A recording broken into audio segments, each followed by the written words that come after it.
Hello, welcome to Operation Crypto. Today we will take a look over Enjin Coin.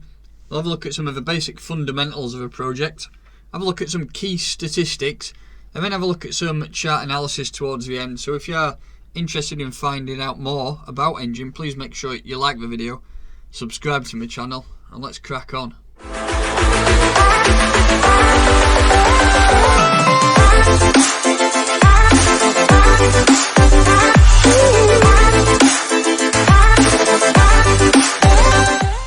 So let's begin on the main page of the Enjin website. There's a better way to use blockchain. Products that make it easy for everyone to develop, trade, monetize and market with blockchain. So Enjin have come up with 4 key components to their company. So we have the platform, the wallet, the marketplace and Beam. So the platform is where you can monetize, design and grow next generation multiplayer games. If you did not know that, Enjin has the capability there for you to build games on blockchain, and that means any type of game at any level, and there's already been some made and people are playing them, which is great to see. Wallet, so the wallet, I personally have been using that for well over 2 years now. It's just due to the fact of its ease of use, the fact that you can store collectibles, which we'll go into a second, the security layers, it is one of the securest wallets out there, and the fact that you can hold every ERC20 coin out there in that wallet, and you pretty much, I'd say at least 50 to 60% of all cryptocurrencies out there now either started their life as an ERC20 token or is now still being built on that platform. So that is somewhere that you can hold all your tokens in the same place. The marketplace, this is where you discover, buy and sell rare and unique blockchain assets. When it talks about blockchain assets, they are classed as ERC1155 assets, or commonly known as collectible cards or vouchers, for example. But the collectible cards are, say for example somebody makes a game and the characters in the game then have a card, a bit like if you had a sticker book when you were younger that for a football team and all the players had a card. It works the same on the collectibles.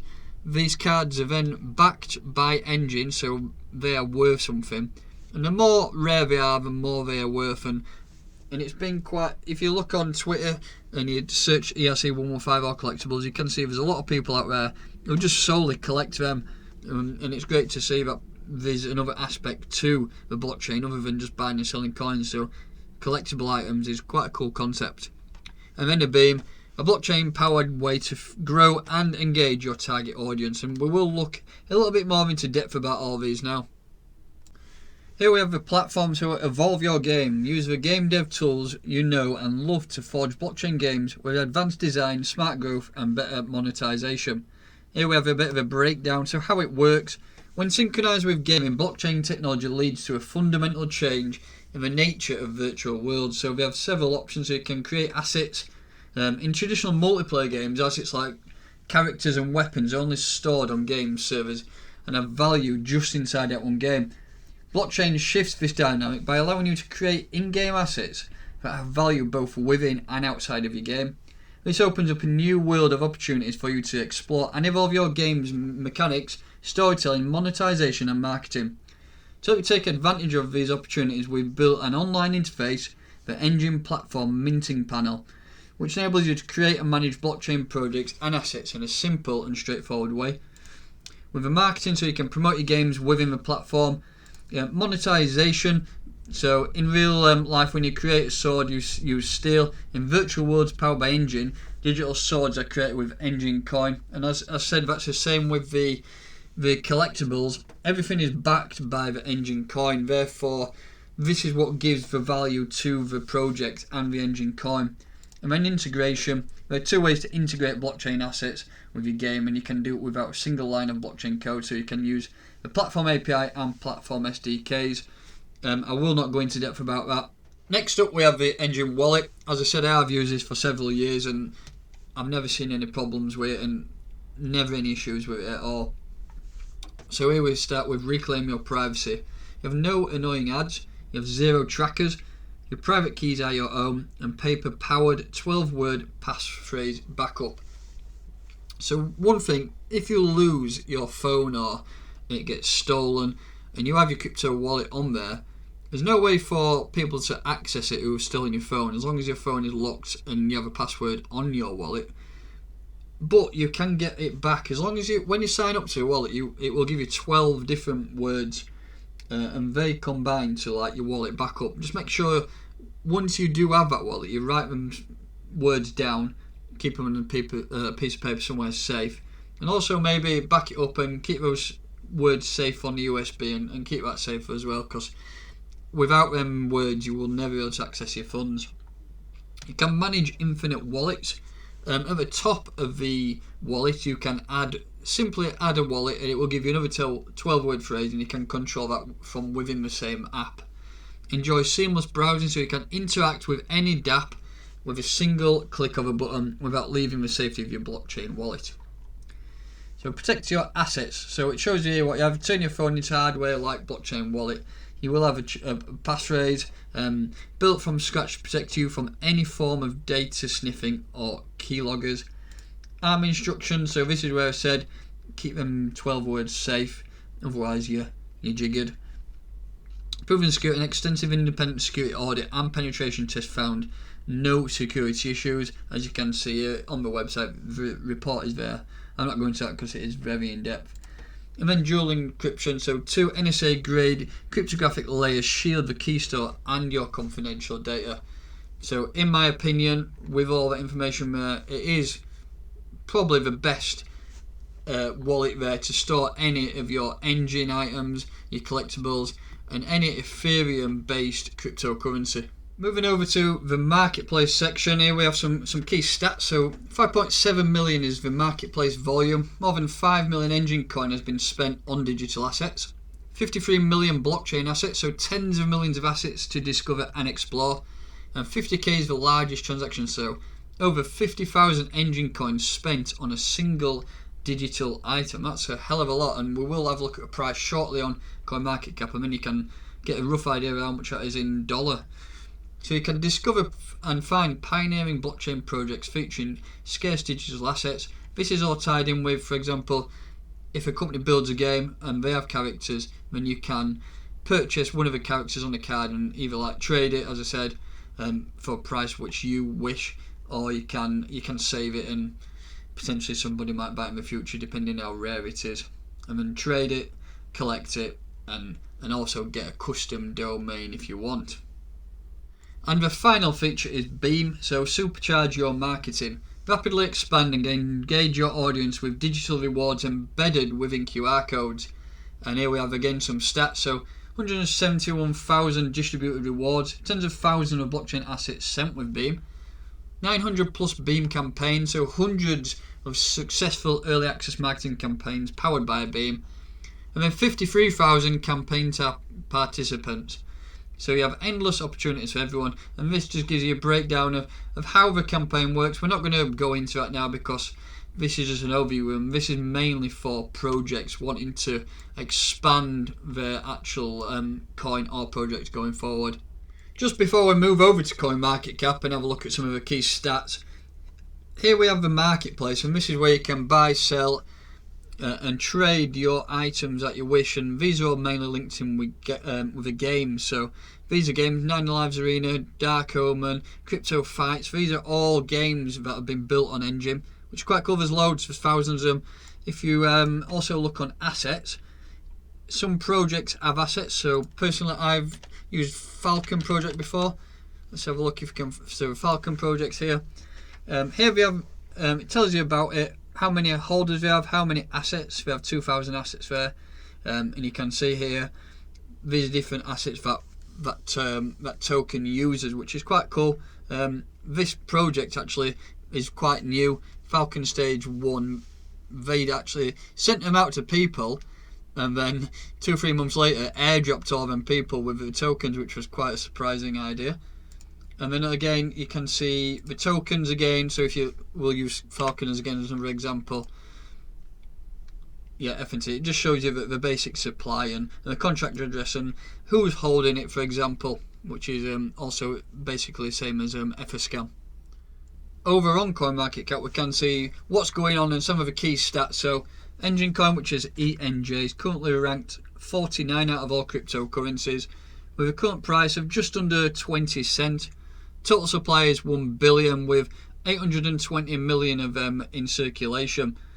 Moving further down, we can see that's been going a fair while. It's been going a couple of years, this project. What I'm interested in is the all-time highs. So January, it got up to 49 cents. So what are we now at? Probably about 60% down since then, and that happened in January 2018, and that was at the very end of a bull run. If you can remember, we had a bull run from late November 2017 until towards the beginning of January 2018. That's when most coins hit the all-time high, and ever since it's been a downward spiral since then. If we just take a look at the market pairs, so main volume is on Binance against BTC and USDT. That's getting 40% of the volume, and then as you can see, we are listed on a lot of exchanges, and there's some big names up there. Wow, a lot, yeah, 64 pairs. So let's wrap up by taking a look at some charts, and here we have Enjin versus Tether on HitBTC. I'm using the HitBTC chart as it does go back pre-2018. I just want to see that rise that we had back then. As you can see, let's have a look, we're trading in December at just over 3 cents, and we did make quite a substantial move if we check a price raise from around here. So we'll take the beginning of December up until we wicked up, and that was 1,824% price raise, and that's when it shot up to just around 50 cents. That's a big move, that is, and ever since then it has been pretty much a downward spiral. If we see if we can just draw a bit of a trend on here, it's been ever declining ever since. We have had a bit of a run recently, but yeah, that's just been following Bitcoin really, and in my opinion we need to start looking down towards here to buy back in, but we will check out in a minute when we draw some key areas. So let's get rid of that, have a zoom right in and see what's been going on recently. So where do we go back to? Let's take it back to about then. It's been on a rise since, since around March 13th, so that's when Bitcoin hit its all-time lows, and you can see, it's pretty much followed it all the way up, and Bitcoin looks very similar to this. But I just want to draw some key levels in and see where we can potentially get some buying points. If we get my box, and let's have a look for some key levels around here. That looks like it's acted as a bit of resistance there, resistance again. It acted as support and bounced back up there. So that's one key level. If we clone that, I want to get some levels a little bit lower down really. Let's move that away, that's getting in my way all the time. So there looks like a bit of a key level as well. It acted as resistance again, resistance, support, it bounced back up and then come back down, and then maybe one potential more level down further, just so we've got a little bit of structure here. I'd say around there we had a bit of so it acted as resistance, support, it bounced back up there, and ever since then it's been going upwards, which is quite cool really. So what price did we hit up there? We went up to around 23 cents, but we've had no major pullback from these levels. I just want to draw a Fibonacci on and see where we can. I want to take a body there, maybe onto yeah, we'll take that body because it has acted as a bit of support there. So some key levels where potentially we want to look at buying in. Let's get that a bit more accurate. Yep, that's right. So where do we go from here? I mean, I'm thinking that Bitcoin is still yet to do a fair old drop. It's been constantly going up since March 13th, and we've had no relief at all. It's just been constantly going up. And with everything that's going on in the world, with Corona and the Federal Reserve printing off money left, right and centre, something's going to go pop at some point. And same with the S&P 500, I do think that we're going to drop. And as it says in America today, we have now entered in a recession officially. So in that terms, I do think we're going to come down. We are currently at around 20 cent now, but I honestly think prices down towards these lower levels will be achievable. I think if we can get in at around 14, 15 cent, and then have some cheeky levels down here, because if Bitcoin does a move and drops back down to 3k like it did there, then these levels down here could be potential something to look at getting in. I'm not going to personally put any levels in down there, but I'm going to monitor it. I will buy some for the future around 15 cent because that's a great investment. But what we need to do is monitor it and see if Bitcoin does start coming down, maybe move some of these orders down and see how far it goes. But yeah, that's for an entry price. But for regards to a future prediction, Enjin is a class asset and a lot's been built on it. We did go up to plus 50 cent around then. Yeah, what was that, back in December 2017? So in my opinion, we will absolutely smash all-time highs at 50 cent and go way above $1. I do think $1, $2, $3 is very achievable in the future. So that's my take on Enjin. That is a brief overview about what the aspects of a project are, and then a little bit of analysis on the price. So thank you very much for listening today. Please make sure you do like the video, subscribe to my channel, and I'll catch you next time.